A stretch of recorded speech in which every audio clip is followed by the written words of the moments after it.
dalam keadaan sangat lemah kembali dipapah oleh Ali bin Abi Thalib dan Fadl bin Abbas untuk kembali ke rumahnya. Pada saat itu matahari sudah mulai meninggi. Pintu Rasulullah SAW dikunci dan di dalam Rasulullah SAW sudah terbaring di pangkuannya Aisyah. Ketika itu ada seseorang yang mengetuk pintu rumah Rasulullah dan Fatimah membuka pintu tersebut. Dan sang laki-laki tersebut berkata kepada Fatimah, "Aku ingin bertemu dengan ayahmu." Apa kata Fatimah? "Tidak bisa wahai pemuda, ayahku sedang sakit." Fatimah lalu menutup pintu tersebut dan kembali kepada sang ayah. Kata Rasulullah SAW sambil menatap wajah Fatimah seakan-akan wajah itu ingin dikenangnya seumur hidupnya, mengatakan, "Wahai Fatimah, sesungguhnya yang datang adalah malaikat maut. Malaikat maut hendak mengambil nyawaku pada hari ini." Fatimah sudah tidak tahan lagi dan terseduh-seduh dalam tangisannya. Lalu malaikat maut itu masuk ke rumahnya Rasulullah SAW. Dalam keadaan lemah, Rasulullah SAW bertanya kepada malaikat maut, "Di mana malaikat Jibril? Aku tidak pernah melihat malaikat Jibril selama ini. Di mana dia? Kenapa tidak hadir pada hari ini?" Malaikat Jibril pada akhirnya pun datang menemui Rasulullah SAW dan dalam keadaan yang berbaring dan lemah Rasul berkata pada malaikat Jibril, "Wahai malaikat Jibril, tolong beritahu kepadaku apa hakku, apa yang akan aku dapatkan." Apa yang dikatakan oleh malaikat Jibril? "Wahai kekasih Allah, ketahuilah bahwa seluruh malaikat telah menunggumu di pintu-pintu langit, wahai Rasul. Ketahuilah bahwa surga, pintu-pintu surga telah dibukakan untukmu, wahai Rasul." Tapi apa jawaban Rasul? "Lalu bagaimana dengan umatku? Ketika aku pergi nanti bagaimana dengan umatku?" kata Rasul. Kemudian malaikat Jibril mengatakan, "Siapa yang mencintaimu, siapa yang mengikuti sunnahmu akan bersama denganmu di surga Allah, wahai Rasulullah." Kemudian yang terjadi adalah malaikat Israel mulai mengambil nyawa Rasulullah perlahan-lahan dari kakinya, perlahan-lahan ditariknya. Kemudian Rasulullah SAW mengatakan, "Wahai malaikat maut, dahsyatnya sakaratul maut ini. Sakit sekali sakaratul maut ini. Kalau aku tahu rasanya seperti ini, tolong timpakan seluruh rasa sakit sakaratul maut seluruh umatku kepadaku, wahai malaikat maut. Aku tidak ingin mereka merasakan kesakitan yang amat dahsyat seperti ini." Ketika dalam keadaan seperti itu, malaikat Jibril memalingkan mukanya dan Rasulullah SAW berkata pada malaikat Jibril lagi, "Malaikat Jibril, apakah engkau tidak mau melihatku? Jijikkah engkau melihatku sampai engkau memalingkan wajahmu, tidak mau menghadapku?"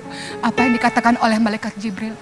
"Wahai kekasih Allah, tidak ada orang yang mampu melihat wajah kekasih Allah dalam keadaan sakit seperti ini. Tidak akan ada orang yang rela melihat wajah kekasih Allah dalam keadaan yang hendak mati seperti ini. Aku tidak sanggup untuk melihatmu, wahai Rasul." Maka Rasul dengan keadaan yang sangat lemah, yang sangat letih, mulai memanggil Ali bin Abi Thalib dan berbisik-bisik kepada Ali bin Abi Thalib, "Ali bin Abi Thalib, tolong sampaikan kepada seluruh umatku, peliharalah sholat dan peliharalah orang-orang miskin." Dalam keadaan mulai satu persatu nafas Rasulullah SAW tersengal-sengal dan seluruh orang sudah mulai menangis, Rasulullah berbisik dengan lemah, "Ummati, ummati, ummati, ummati, ummati, ummati."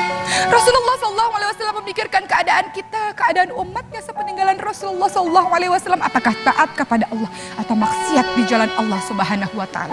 Maka di detik-detik kematian Rasulullah menaikkan satu telunjuknya, kemudian mengucapkan, "La ilaha illallah, la ilaha illallah, la ilaha illallah." Dan pada saat itu juga terpejamlah matanya di pangkuan Aisyah. Seluruh orang menangis dan kemudian kabar matinya Rasulullah SAW mulai tersiar di seluruh penduduk Madinah. Dan semua orang menangis terseduh-seduh, tersayat hati mereka karena kepeninggalan Rasulullah SAW. Umar bin Khattab radhiyallahu anhu yang mendengar kisah ini pun mulai mengambil pedangnya dan mengacungkan pedangnya dengan perasaan marah. Ia mengatakan, "Siapapun yang mengatakan Rasulullah mati, akan aku penggal lehernya. Siapapun yang mengatakan Rasulullah telah wafat, akan aku bunuh dia." Rasulullah tidak wafat, Rasulullah hanya kembali bertemu dengan Allah. Setelah itu kembali lagi bertemu dengan kita. Rasulullah hanya seperti Nabi Musa saja yang bertemu dengan Allah. Setelah itu kembali lagi pada umatnya. Jangan sekali-kali kalian mengatakan Rasulullah mati. Begitu kata Umar. Umar begitu terpukul dengan kematian Rasulullah SAW sampai Abu Bakar radhiyallahu anhu menenangkan Umar dan mengatakan, "Wahai Umar, tidak begitu Umar. Kalau engkau menyembah Rasulullah SAW, ketahuilah bahwa dia adalah seorang manusia biasa yang pada akhirnya kembali kepada Allah Subhanahu wa Ta'ala. Tapi ketika engkau menyembah Allah Subhanahu wa Ta'ala, Allah itu maha abadi, Allah itu tidak pernah mati, maka sembahlah Allah Subhanahu wa Ta'ala. Inilah kisah bagaimana detik-detik wafatnya Rasulullah SAW.